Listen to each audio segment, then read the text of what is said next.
Hi guys, Dotsya here, and welcome back to Arcanum. In the previous episode we lost a lot of stuff. Virgil died. Couldn't figure out how to escape this place because there's a bunch of problems. So apparently there are no trainers for this game, maybe one. So trainer as in cheats, save editors. So I'm gonna have to play this the more difficult way. Well, it is what it is.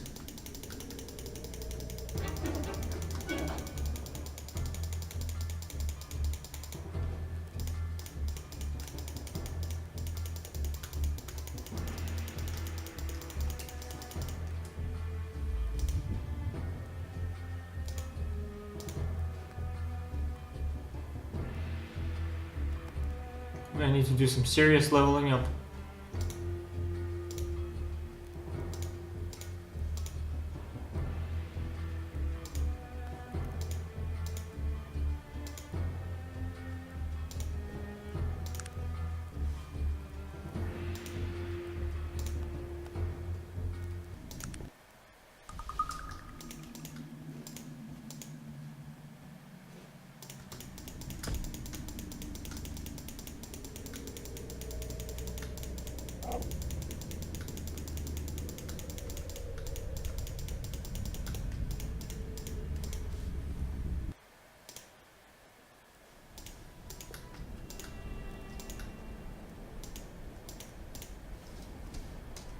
So Virgil is gone forever, huh? Yeah, it's too early for me to go there. I'm gonna need to do some serious leveling and get a lot of good items first and change my stats around, but I don't know how to do that. Oh, I'm getting close. If only I can remember where his body was. As the saying goes, it's like trying to find a needle in a haystack. This is probably even crazier. Look at this shit. How the hell am I ever gonna find exactly the spot where he died? I'm laughing because it's just... Oh, what the hell? It's pretty much over. He keeps tripping because it's ice. Although to be fair, I've run on ice before. As long as you don't make any sudden turns, you can actually do it. As long as your feet are like stable and centered on, you know what I mean? But if you make one slight churn, you can like totally hurt yourself. Oh my god. Why do I even bother? I mean, I don't even remember exactly how the place looked like. Well, you see what I mean? Do you see how long it takes? That's how far I got in all this time. A few minutes of running and I barely got anywhere. And you can literally run to the cities just by running like this, which takes forever. Although sometimes you'll miss stuff like that. You can pick up some items, who knows where.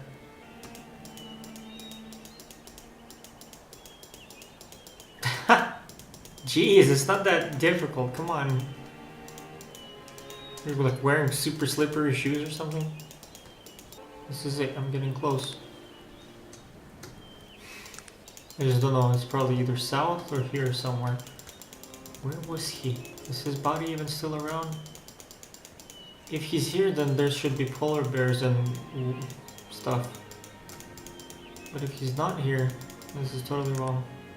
Look, to be fair, you can't, since I don't have a resurrection scroll, there's nothing you can do about that shit. I'm lost. That's pretty much it. Honestly, I doubt anyone has ever seen every inch of this map. Because all these places take forever. It'd be like it would take hours and hours. There must be like some sort of bush hidden somewhere with items and stuff, and no one ever found it. Developers put it secretly in there. You never know. Nah, fuck it.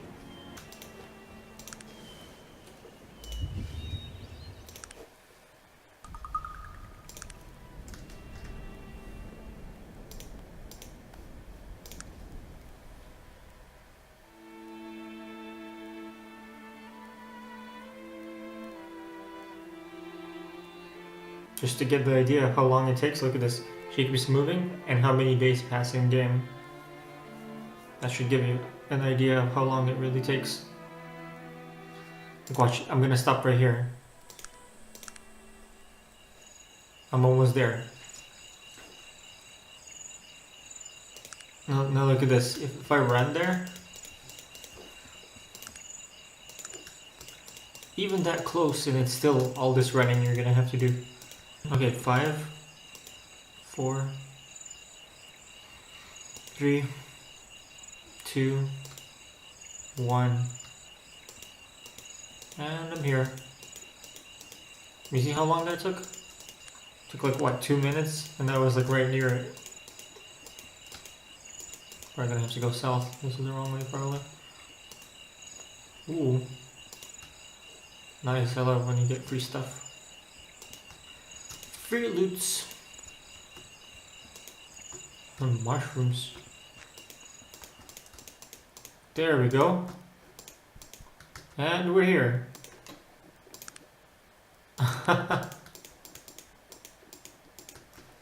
So it is possible to get from one area to the next just by running right casually. Although the game wasn't designed for that. Yes, there's always a need for you, my friend. Guess I'm just gonna do quests around the city then. I still have to return this boot to that toon lady. What? Oh yeah, he had all the keys. No. Huh.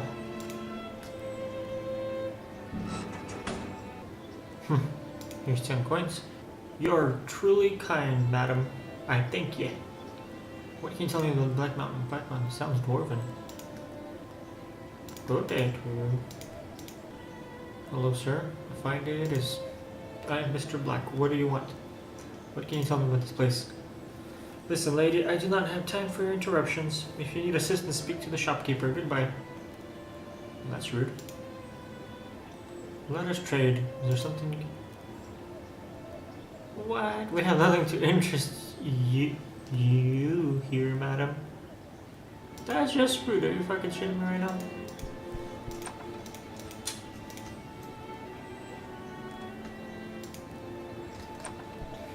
Flop house.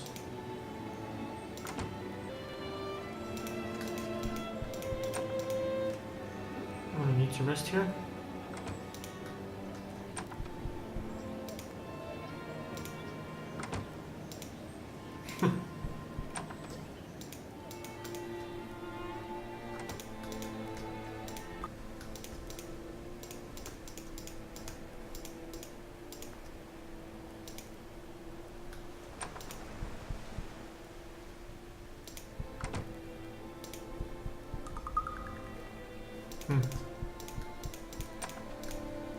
Wonder if there's anything interesting.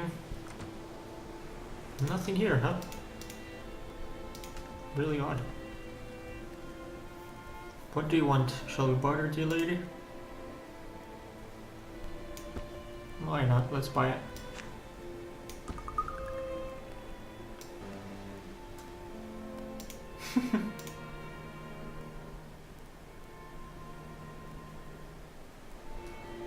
Why don't they buy stuff? It's annoying that each shopkeeper has totally different rules. I mean, it's more realistic, but damn. It does not make it more fun.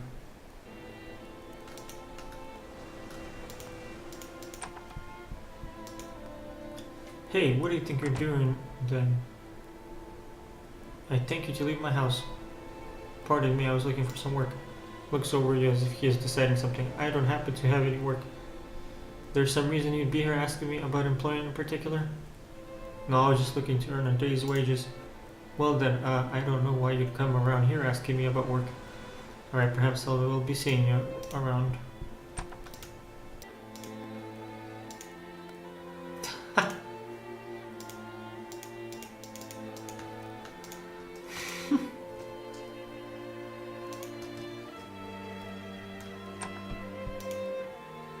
I do not know you human, nor do I want to. Please, honored sir, I only seek a mere moment of your time. Alright, what is it then? I don't believe I've had the pleasure. Who are you? My name is Joseph. I'm the stonecutter here in Toronto. I make headstones and such. Ah.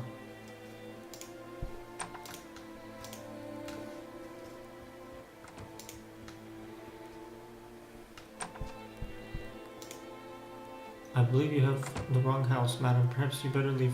So sorry. I'll not bother you anymore. Good day. Tell me this is gonna go all around the city like this. Where's Tuner, whoever you spell her name? Greetings. Allow me to welcome you to the Library of Toronto. Could I interest you in becoming one of the esteemed members? Membership? That is correct. Anyone who wishes to peruse our volumes of knowledge must become a member. The Library of Toronto contains a myriad of books which house many diverse subjects. How much is it for membership? A lifetime membership costs a mere 1,500 coins. I would like a membership. Here's the fee. Thank you and welcome. All of the books contained in the Great Library are free for you to peruse and borrow. May I ask you a few questions? For what are you searching? I am departing. Oh, fuck. No, let's not do this right now. All that reading. I'm already reading a lot.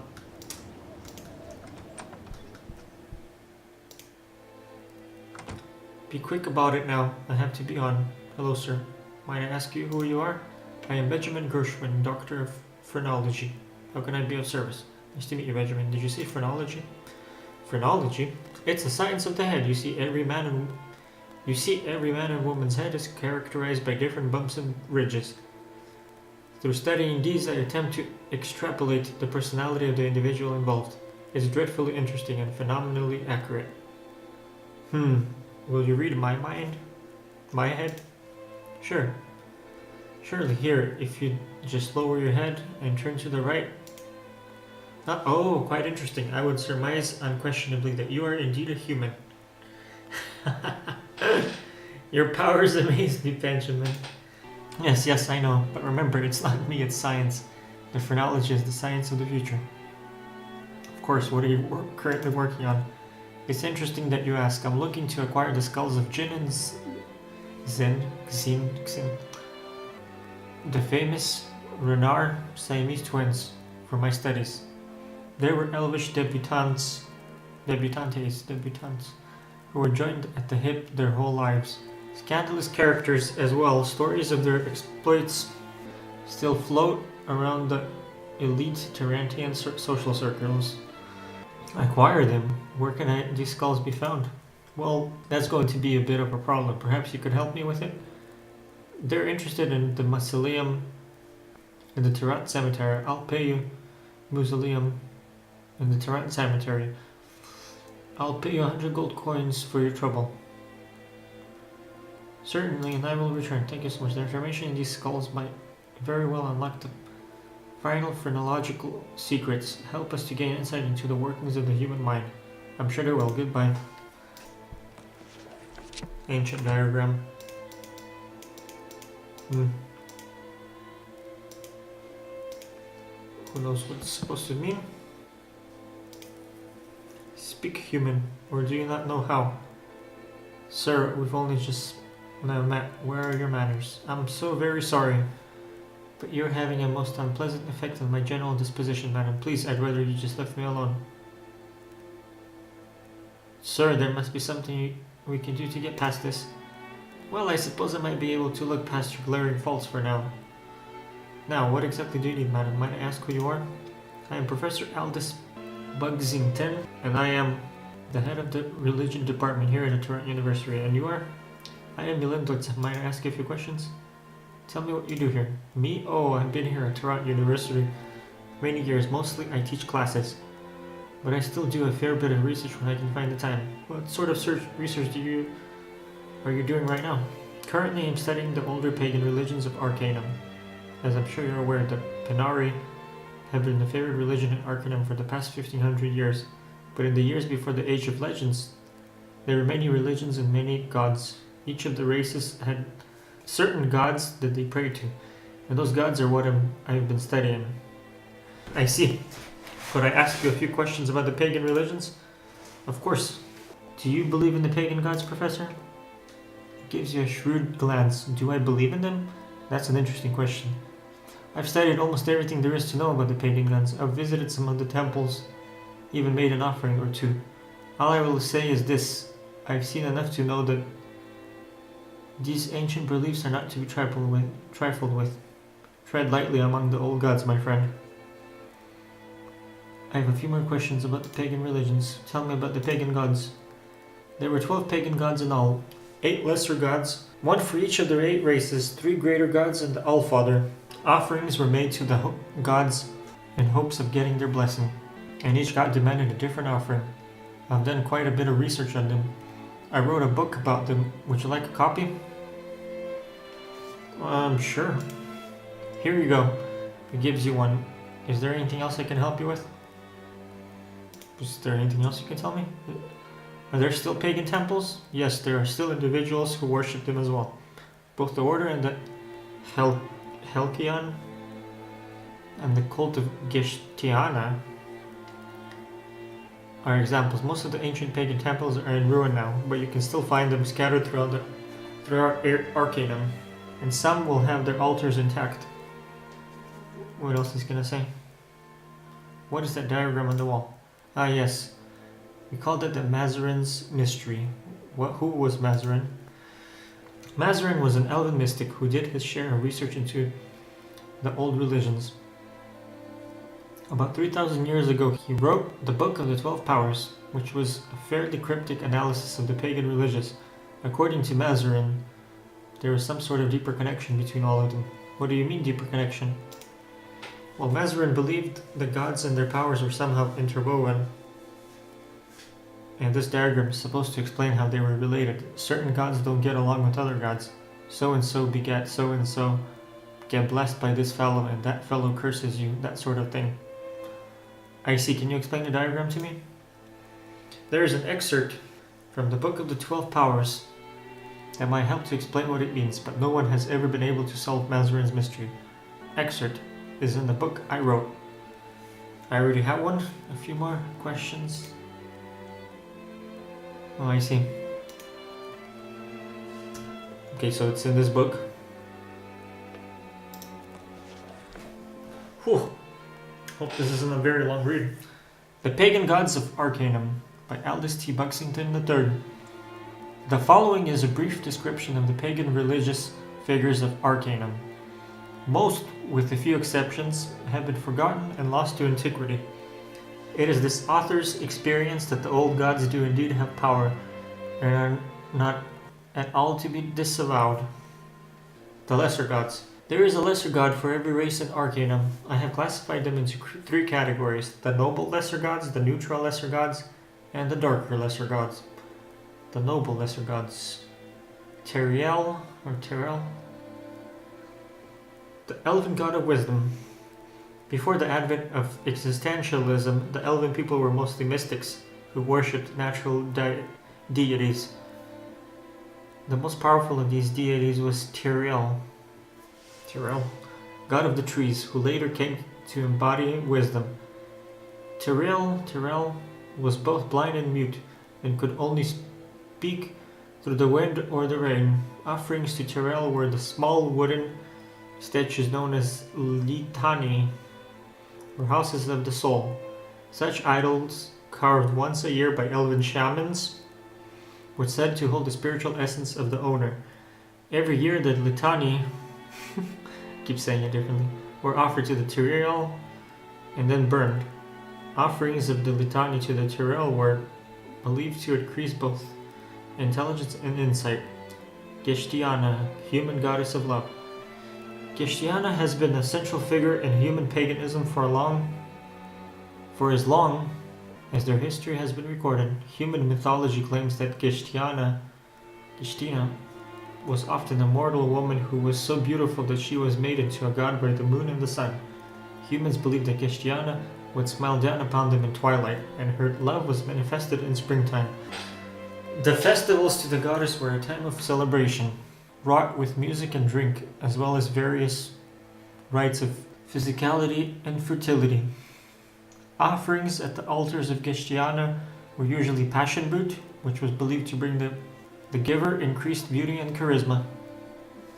The neutral lesser gods, Elberich, stone god of the dwarves. The ancient god of Elberich was always weighed heavily in dwarven lore. According to the oldest dwarven myths, it is upon the spine of Elberich upon which Arcanum rests, and the dwarves were his first children who are privileged to live within him. Elberich is the most of ancient of things, and loves those who are slow to anger, deep of thought and hard-working.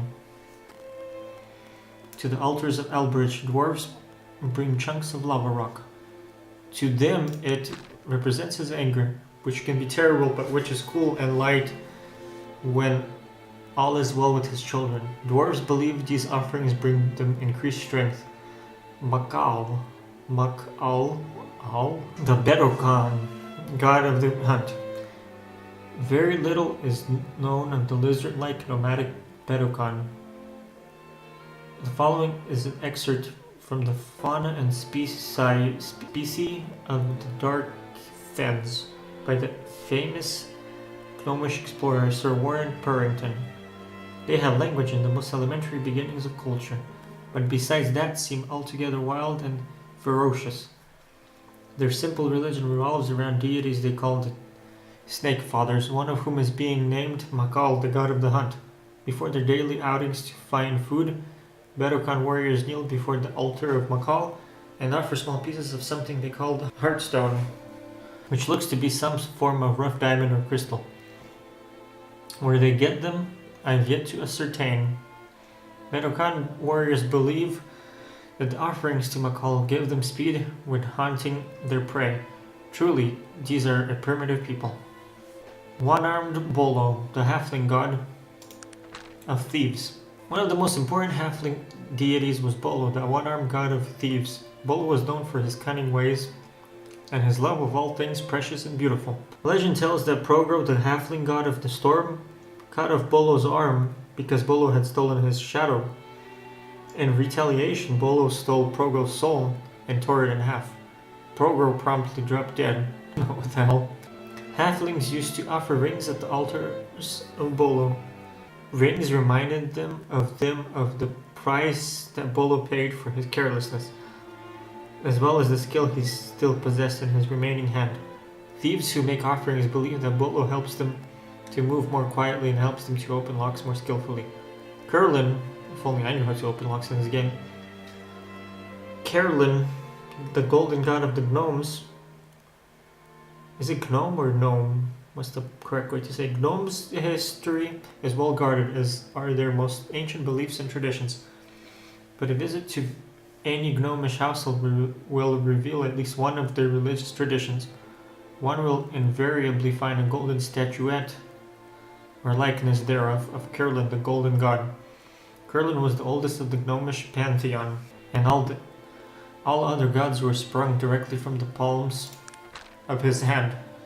He summoned the world into existence, and the sound solidified into great veins of gold and silver. Kerlin wanted only the coins that were made of his words, and so gnomish offerings were always of money. Gnomes, I always say gnome, if that's the correct way to say, believed that the offerings brought them luck in games of chance, as well as a shrewder eye in business dealings. The darker lesser gods. Shakar, the orcish god of war. Shakar, the orcish god of war, was a frightening creature, with the head of a ram, 4 arms, and the tail of a scorpion. For many years, orcs sacrificed their firstborn to Shakar, but orcish lore says that Shakar changed his mind about the sacrifices when he saw that the orcs were truly warlike and then demanded only their finest weapons as offerings. Traditionally, these were bone-handled knives and swords. Bone to represent Shakar's great horns, and tempered steel to represent his will. The orcs were very serious about their god, and they carried such weapons to remind them of his ferocity. It is said that some of the lesser barbarian tribes have taken to worshipping Shakar. It is rumored that an altar to the god still exists in the ruins of Crete, an ancient city in the southeastern region of the Morbihan Plains. Okay. I'm not sure how to say that. Offerings made to the Shakar were said to imbue the gift with a natural willpower and prowess in battle. Torg, god of the ogre heart. Ogre lore tells that Torg was the father of many children, and that long ago there were many gods to rule over the ogrish people. As time passed, Torg saw that his children had forgotten what it meant to be ogrish, and slew them all. From the bodies of his children he pulled their still beating hearts and ate them, bringing into himself all the best parts of them, and threw the rest into the sea.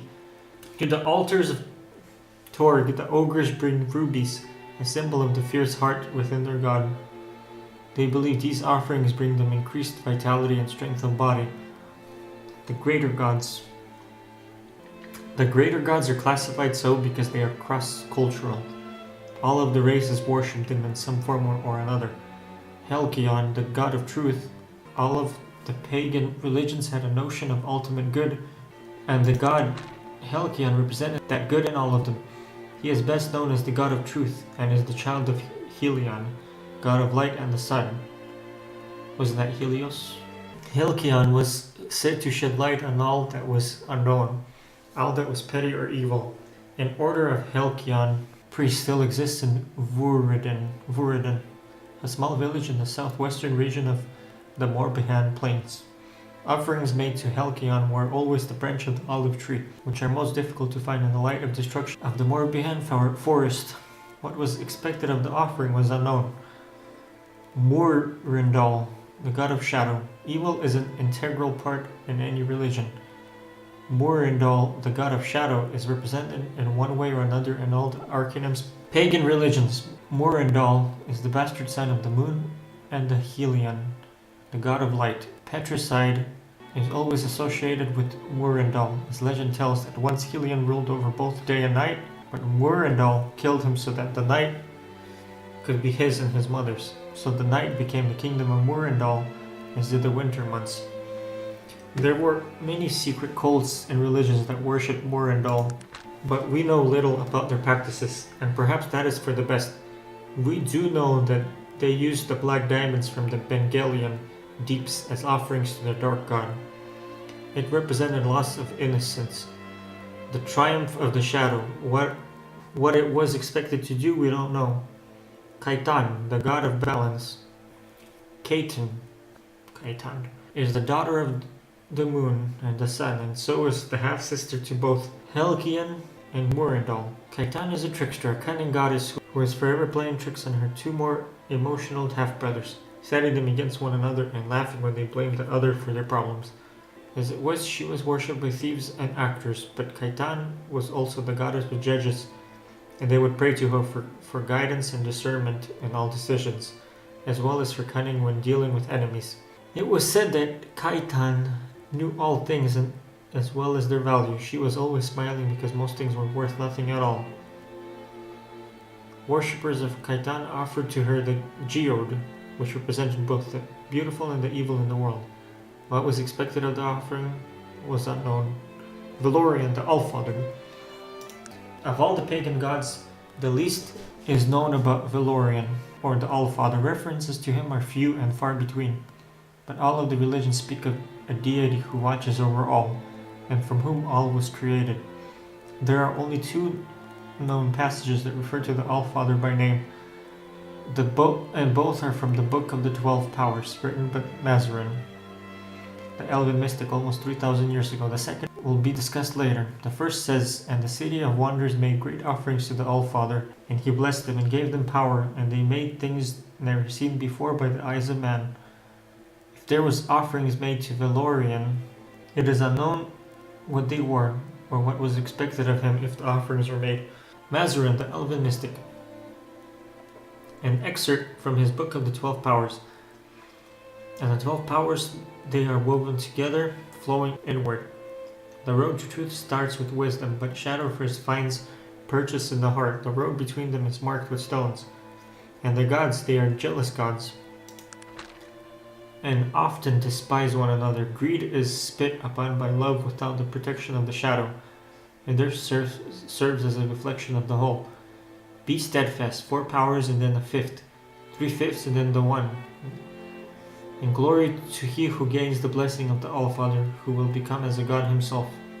The meaning of this passage is unknown, but it would seem that Mazarin believed that all of the pagan gods were somehow intertwined. Very little research has been done concerning these supposed relationships. I am often asked whether or not I have my own religious beliefs. I will say only this: I've studied the old gods extensively, visited their temples, even made offerings at certain altars where they are still intact. From what I've seen, I can with all verity say that these ancient beliefs are not to be trifled with. Tread lightly among them.